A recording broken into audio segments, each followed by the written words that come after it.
Operation సఫేర్ Sagar the untold story of Kargil war Telugu dubbing తో Netflix లో streaming అవుతుంది.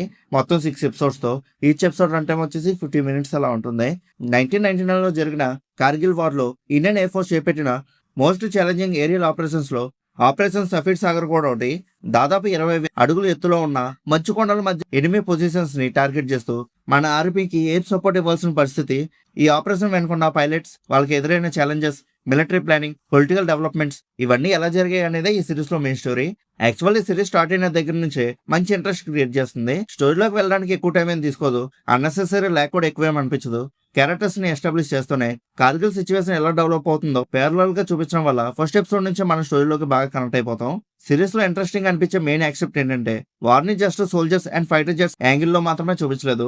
ఒక సైడ్ మన ఎయిర్ ఫోర్స్ ఎలా ప్రిపేర్ అవుతుంది, వార్ రూమ్ లో ఏమైనా స్ట్రాటజీస్ ప్లాన్ చేస్తున్నారా, ఎనిమీ మూవ్మెంట్స్ ని ఎలా కౌంటర్ చేయాలని ఎలా డిస్కషన్ చేసుకుంటున్నారని మిలిటరీ ప్లానింగ్ ని చూపిస్తున్నాయి. ఇంకో side Pakistan politics and military leaderships మధ్య జరిగే డెవలప్మెంట్స్ ను కూడా చూపించారు. ముఖ్యంగా నవాజ్ షరీఫ్ అండ్ పర్వేజ్ ముషార్ క్యారెక్టర్స్ ని రొటీన్ విలన్ క్యారెక్టర్స్ లాగా కాకుండా వాళ్ళకున్న political calculations and strategic mind set తో ప్రెజెంట్ చేయడం ఇంట్రెస్టింగ్ అనిపించింది. ఈ పోర్షన్స్ వల్ల కార్గిల్ వార్ వెనుకున్న పొలిటికల్ సైడ్ అనేది కొంచెం క్లియర్ గా అర్థమవుతుంది. ఇంకా ఈ సిరీస్ లో బిగ్గెస్ట్ స్ట్రెంత్ ఏంటంటే అది aerial action, VFX, fighter jets మధ్య జరిగే ఎయిర్ కాంబాట్ సీక్వెన్సెస్ చాలా కన్వీనియన్స్ గా అనిపిస్తాయి. ఓవర్ ది టాప్ గా ఎలివేషన్స్ కోసం యాక్షన్ ఎక్స్ట్రీమ్ గా చేయకుండా ఆపరేషన్ రియలిస్టిక్ గా ప్రెజెంట్ చేసిన విధానం బాగుంటుంది. ఎస్పెషల్లీ స్నో కవర్డ్ మౌంటైన్స్ మధ్య హై ఆల్టిట్యూడ్ ఆపరేషన్స్ ని విజువలైజ్ చేసిన విధానం చాలా బాగుంటుంది. కింద వైట్ స్నో మధ్య ఎనిమి పొజిషన్స్ ని చిన్న టార్గెట్ లాగా కనిపించే షాట్స్ చాలా ఇంప్రెసివ్ గా ఉంటాయి. ఈజీ యాక్షన్ సీక్వెన్సెస్ తో పాటు వార్ రూమ్ ప్లానింగ్ కూడా ప్యారల్ కట్ తో చూపించడం వల్ల టెన్షన్ ఇంకా బెటర్ గా బిల్డ్ అవుతుంది. ఒక ఫైటర్ జెట్ మిషన్ వెనుక ఎంత ప్లానింగ్, కోఆర్డినేషన్ అండ్ రిస్క్ ఉంటుందో మనకి క్లియర్ గా అర్థమవుతుంది. ఇంకా థర్డ్ ఎపిసోడ్ గురించి స్పెషల్ గా చెప్పాలి.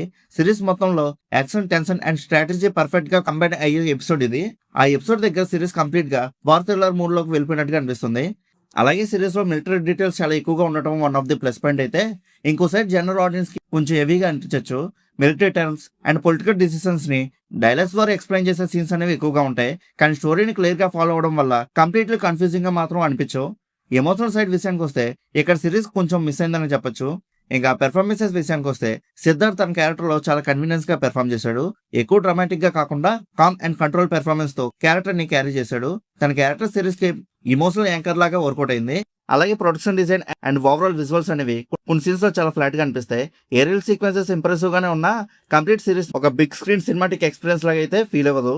కానీ ఈ లిమిటేషన్స్ ఉన్నా కూడా సిరీస్ తన కోర్ సబ్జెక్ట్ నుంచి పక్కకి ఎక్కడా తప్పుకోదు. ఇంక ఓవరాల్ గా ఈ సిరీస్ ఎలా ఉందని అడిగితే నాకైతే చాలా బాగా నచ్చింది. స్టార్టింగ్ నుంచి engaging narration, convincing VFX, military planning, political angle and decent performance తో సిరీస్ చాలా ఇంట్రెస్టింగ్ గా వెళ్ళిపోతూ ఉంటుంది. ఒకవేళ మీరు ఆల్రెడీ ఈ సిరీస్ చూస్తుంటే మీకు ఎలా అనిపించిందో కింద నా కామెంట్ సెక్షన్ లో చెప్పండి. అలానే ఇలాంటి మూవీ రివ్యూస్ కోసం మన సినిమా ఛానల్ సబ్స్క్రైబ్ చేసుకుని బెల్ ఐకాన్ కూడా ఆన్ చేసి పెట్టుకోండి. మా వీడియోస్ మీరు మిస్ అవ్వకుండా చూడగలుగుతూ ఉంటారు. ఇంకా మళ్ళీ మనం నెక్స్ట్ వీడియోలో కలుసుకుందాం. బాయ్.